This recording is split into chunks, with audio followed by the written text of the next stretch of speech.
इस मूवी के स्टार्ट में हम 4 तलवारबाजों को देखते हैं जो कि 9 टेल्ड फॉक्समैन डीमन का शिकार कर रहे थे। वो डीमन बहुत ज्यादा पावरफुल था और डीमन हंटर टेम्पल के लोग उसे काफी टाइम से ढूंढ रहे थे। और अब ये बात पता चली थी कि उस फॉक्स डीमन ने एक लड़की को भी किडनैप कर लिया था, क्योंकि वो डीमन उस लड़की को अपना सक्सेसर बनाना चाहता था। इसी वजह से वो स्वॉर्ड्समैन जिनमें से एक का नाम येन चिक्जिया था, वो उस डीमन को पकड़ना चाहते थे ताकि 9 टेल्ड फॉक्स डीमन को रिचुअल परफॉर्म करके किडनैप की हुई लड़की को डीमन में चेंज करने से रोका जा सके। यहाँ वो येन की ट्रैकिंग एबिलिटी पे रिलाय करते हैं और आखिरकार उस डीमन को ढूंढने में कामयाब हो जाते हैं, जो कि फॉरेस्ट के करीब एक टेम्पल में मौजूद था। और जब येन उसे पकड़ने की कोशिश करता है तो उनमें फाइट स्टार्ट हो जाती है। यहाँ वो डीमन उन स्वॉर्ड्समैन को ब्लॉक करने के लिए अपनी मैजिक पावर को यूज करता है, लेकिन इसके बावजूद येन और उसके साथी उस डीमन को रोप से बांधने में कामयाब हो जाते हैं। लेकिन वो रोप्स भी इतनी स्ट्रॉन्ग नहीं थी कि उस डीमन को काबू कर सके, इसलिए वो अपने मैजिक से उन रोप्स को भी खोल देता है और अपनी अल्टीमेट पावर से उन स्वॉर्ड्समैन को आपस में ही लड़वा देता है। इसी वजह से येन की स्वॉर्ड से उसका अपना ही साथी मारा जाता है। लेकिन अभी भी येन पर डीमन के मैजिक का असर खत्म नहीं हुआ था, इसलिए वो अपनी दूसरी कोलीग जिसका नाम जिंग था उसे भी मारने की कोशिश करता है। लेकिन जैसे येन उसे मारने वाला था तो उस पर डीमन के मैजिक का असर खत्म हो जाता है, जिसकी वजह से वो अपनी सेंसेस में वापस आ जाता है और इस तरह जिंग की जान बच जाती है। इसके बाद वो फौरन से उस डीमन पे अटैक कर देता है और आखिरकार उसे मारने में कामयाब हो जाता है। जिसके बाद दूसरा स्वॉर्ड्समैन जो कि उन सबका लीडर था वो भी अपने सेंसेस में वापस आ जाता है।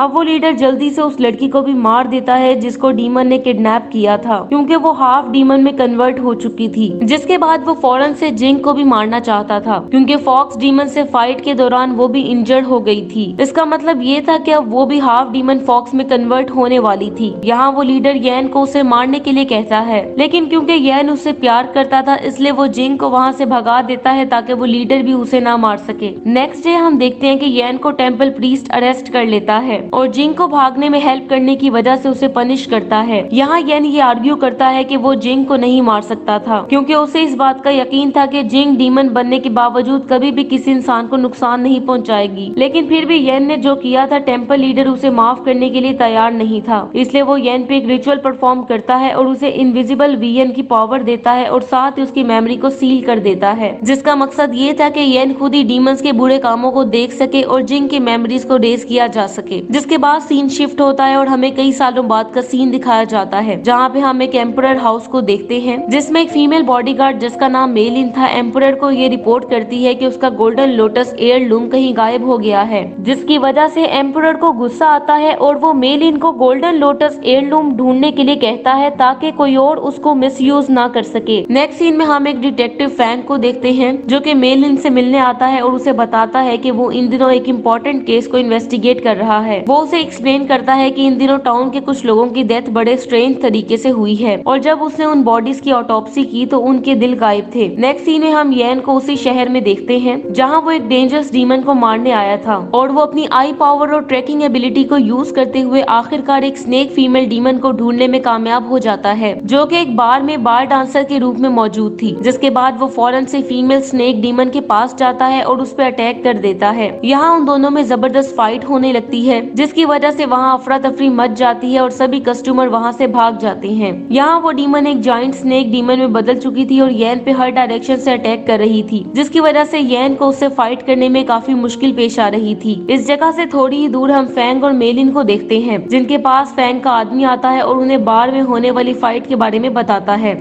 सॉरी। ये सुनकर वो जल्दी से बार की तरफ जाने लगते हैं ताकि पता लगा सकें कि वहाँ असल में क्या हो रहा है। लेकिन जब वो लोग एक बार में पहुँचते हैं तो येन वहाँ से एक बॉक्स जिसमें गोल्डन लोटस एयरलूम था वो लेके पहले ही जा चुका था। जिसके बाद वो बार की फीमेल ऑनर से और कस्टमर जो कि अभी भी वहाँ मौजूद थे उनसे इन्फॉर्मेशन इकट्ठी करने लगते हैं। नेक्स्ट सीन में हम येन को एक जगह सोते हुए देखते हैं। तभी वहाँ एक फीमेल डीमन पहुँच जाती है जो कि येन के पास मौजूद गोल्डन लोटस एयरलूम को चुराना चाहती थी, लेकिन वो ऐसा करने में नाकाम हो जाती है, क्योंकि इससे पहले कि वो वहाँ से भाग पाती येन की आंख खुल जाती है और वो उसे वहाँ से भागने से रोक लेता है। यहाँ येन को ये पता चल चुका था कि वो थीफ एक फीमेल फॉक्स डीमन थी। अब येन उस डीमन को रोप से बांधने में कामयाब हो जाता है, जिसके बाद वो उसे एक ऐसे बैग में बंद कर देता है जो कि वो हमेशा अपने साथ रखता था। अगली सुबह जब येन की आंख खुलती है तो वो अपने पास मौजूद एक सुंदर लड़की को देख के हैरान हो जाता है। उस लड़की का नाम सीरू था और उसकी फ्रेग्रेंस बिल्कुल लूसी फॉक्स डीमन जैसी थी जिसे उसने लास्ट नाइट चोरी करते हुए पकड़ा था। लेकिन जब वो अपना पाउच चेक करता है तो फॉक्स डीमन उसमें नहीं थी, जिसकी वजह से येन कंफ्यूज हो जाता है क्योंकि सीरो में एक ही वक्त में ह्यूमन और डीमन दोनों की फ्रेग्रेंस मौजूद थी। दूसरी तरफ हम एम्परर को देखते हैं जो कि मेलिन को अपनी बेटी को ढूंढने का कहता है, जो कि अपने रूम से अचानक गायब हो गई थी। और यहाँ हमें पता चलता है कि उसकी बेटी कोई और नहीं बल्कि सीरो थी, जो कि इस टाइम येन के रूम में मौजूद थी। जिसके बाद हम दोबारा से येन को देखते हैं जो कि अपने सर्वेंट्स को समझा रहा था कि उसके रूम में फॉक्स डीमन मौजूद है, लेकिन सीरो इस बात को डिनाई कर देती है और कहती है कि वो एक नॉर्मल ह्यूमन बीइंग है,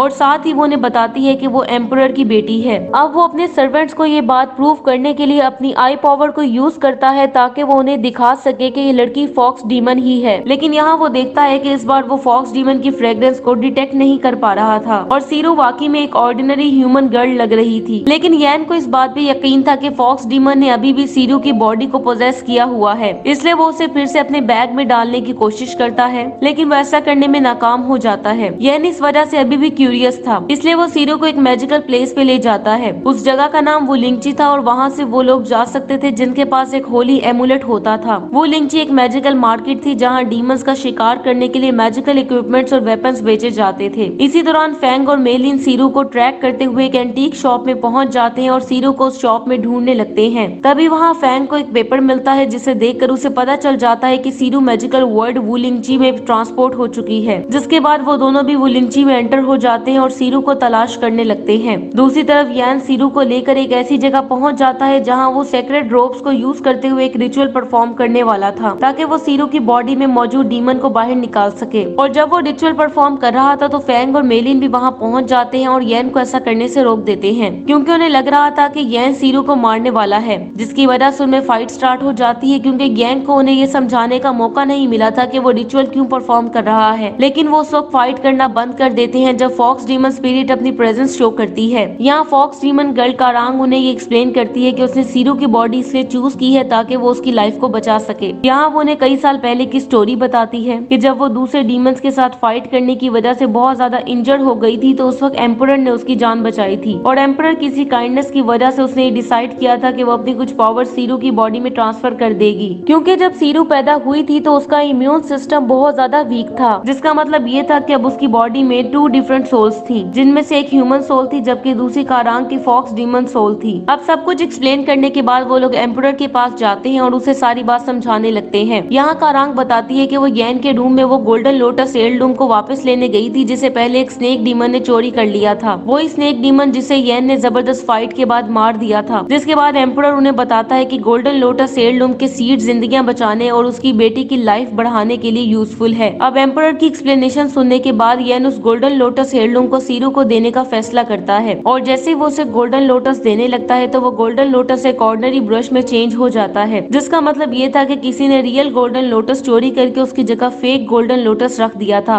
यहाँ डिटेक्टिव फैंग का मानना ये था कि गोल्डन लोटस को एक मेल प्रिजनर जिसका नाम गुटू है उसने चुराया है क्योंकि उसकी शुरू से ही गोल्डन लोटस में नजर थी। इसी दौरान हम देखते हैं कि गुटू तह खाने से भी भाग जाता है और एम्परर पैलेस की तरफ जाने लगता है और इससे पहले कि वो एम्परर पे अटैक करता है येन और फैंग भी वहाँ पहुँच जाते हैं, जिसके बाद उनमें फाइट स्टार्ट हो जाती है। अब यहाँ येन और फैंग गुटू पे एक ही वक्त में अटैक करते हैं लेकिन फिर भी गुटू उनको हराने में कामयाब हो जाता है क्योंकि वो डीमन किंग गमागुची का अवतार था जो कि बहुत ज्यादा पावरफुल था। यहाँ गुटू येन को गोल्डन लोटस एयरलूम उसे लौटाने के लिए कहता है क्योंकि वो एयरलूम उसी का ही था। यहाँ येन को ये रियलाइज होता है कि गोल्डन लोटस एयरलूम गुटू ने ही चुराया था, इसलिए येन उसे बता देता है कि उसके पास मौजूद लोटस एयरलूम फेक था। अब इससे पहले कि गुटू वहाँ से जाता वो येन को बताता है कि उसकी मुंह से ब्लैक ब्लड निकल रहा है, जिसका मतलब ये था कि वो भी स्नेक डीमन के पॉइजन से इन्फेक्ट हो चुका था। कुछ दिनों बाद हम देखते हैं कि इंपीरियल पैलेस में 2 औरतें आती हैं और ये अनाउंस करती हैं कि गुटू की डेथ हो गई है। उनमें से एक औरत ये बताती है कि उसने गुटू के साथ मिलकर गोल्डन लोटस एयरलूम को ढूंढ लिया था, लेकिन एक दिन जब वो एक रेस्टोरेंट में खाना खाने गए तो उसने गलती से वो लोटस एयरलूम टेबल पे ही छोड़ दिया था और रेस्टोरेंट के वेटर ने उस गोल्डन लोटस का खाना बना दिया था। उस गोल्डन लोटस फ्लावर में 4 सेक्रेड लोटस सीड्स थे,